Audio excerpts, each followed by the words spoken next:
नमस्कार। अगर अगले कुछ सालों में कोई नया कंप्यूटर, लैपटॉप या फ़ोन खरीदने की प्लानिंग चल रही है, तो शायद थोड़ा रुकने की ज़रूरत है। क्योंकि टेक्नोलॉजी की दुनिया में ना कीमतों का एक बहुत बड़ा तूफान आने वाला है। और आज हम इसी पर बात करने वाले हैं कि इसका असर सीधे-सीधे हम सबकी जेब पर कैसे पड़ने वाला है। सवाल बिल्कुल सीधा है।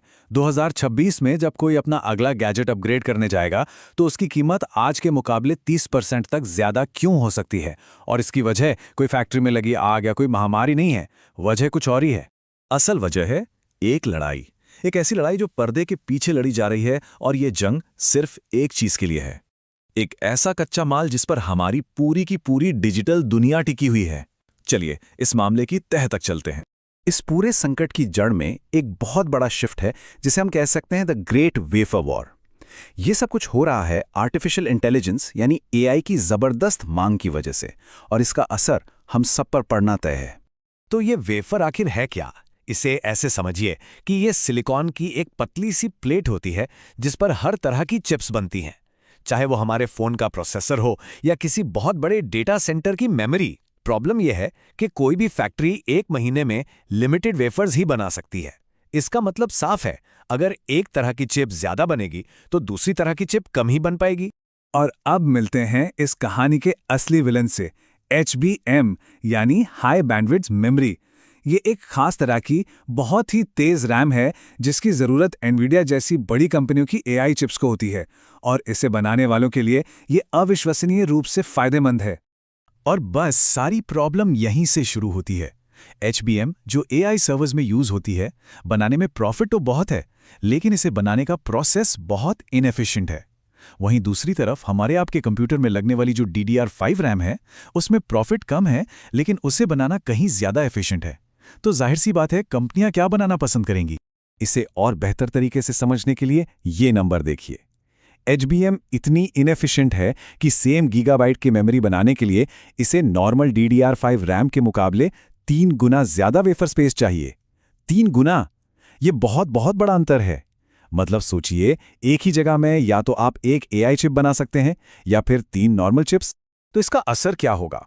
अंदाजा यह है कि 2026 तक दुनिया की टोटल मेमोरी बनाने की कैपेसिटी का 20% से ज्यादा हिस्सा सिर्फ और सिर्फ HBM बनाने में चला जाएगा। इसका सीधा सीधा मतलब यह है कि लैपटॉप, डेस्कटॉप और फोन के लिए मेमोरी की भारी कमी होने वाली है। तो ठीक है, इस सप्लाई संकट का सीधा असर आम लोगों पर क्या होगा? चलिए देखते हैं कि हमारे PC, गेमिंग कंसोल और फोन पर इसका क्या बुरा असर पड़ने वाला है।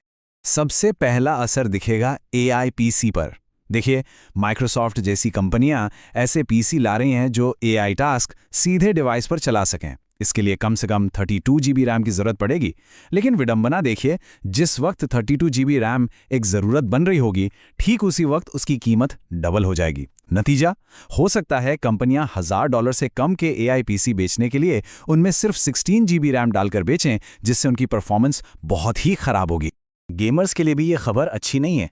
2026 तक ग्रैंड थेफ्ट ऑटो 6 जैसे गेम्स आने की उम्मीद है, और इन गेम्स को हाई सेटिंग्स पर खेलने के लिए 32 GB रैम एक बेसिक ज़रूरत बन जाएगी। आज जो 16 GB काफ़ी लगता है ना, वो कल गेमिंग एक्सपीरियंस को पूरी तरह से ख़राब कर सकता है। एक मिड रेंज गेमिंग PC बनाने की जो लागत है, वो 2026 में 20 से 30% तक बढ़ सकती है। और यह बढ़ोतरी सिर्फ रैम और स्टोरेज की वजह से होगी। मतलब बजट पर अच्छा खासा असर पड़ने वाला है। कीमतों में इस बढ़ोतरी को एक तरह का AI टैक्स ही समझिए, जो हम सबको देना होगा। तो आइए जरा आंकड़ों पर नजर डालते हैं और देखते हैं कि इस खेल में असल में कौन जीत रहा है और कौन हार रहा है। ये टेबल भविष्य की एक थोड़ी डरावनी तस्वीर दिखाती है। 2024 के मुकाबले 2026 में DDR5 रैम की कीमतें 50 से 100% तक बढ़ सकती है। SSDs भी 40 से 70% तक महंगी हो जाएंगी। और मजे की बात यह है कि पुरानी DDR4 रैम भी दुर्लभ होने की वजह से महंगी हो जाएगी। तो सबसे जरूरी बात, इस खेल के विजेता हैं बड़ी बड़ी टेक कंपनियां जैसे गूगल, माइक्रोसॉफ्ट। उनके पास अथाह पैसा है और वो अपने डेटा सेंटरों के लिए HBM किसी भी कीमत पर खरीद लेंगी। और हारने वाले कौन होंगे? आम लोग, खासकर वो जो एक बजट में PC बनाना चाहते हैं। अब उन्हें एक अच्छा CPU या GPU लेने के लिए मेमोरी और स्टोरेज से समझौता करना पड़ेगा। तो क्या इसका मतलब ये है कि बस हाथ पर हाथ धरे बैठकर कीमतें बढ़ते हुए देखी जाएं? नहीं, बिल्कुल नहीं। अब हम बात करेंगे कि इस संकट से बचने के लिए क्या रणनीतिक कदम उठाए जा सकते हैं। यहाँ 3 बहुत सीधी सीधी सलाह हैं। पहली, अगर 2025 की शुरुआत में पीसी बनाने का प्लान है तो DDR5 रैम और SSDs अभी खरीद लें, 2026 का इंतजार बिल्कुल ना करें।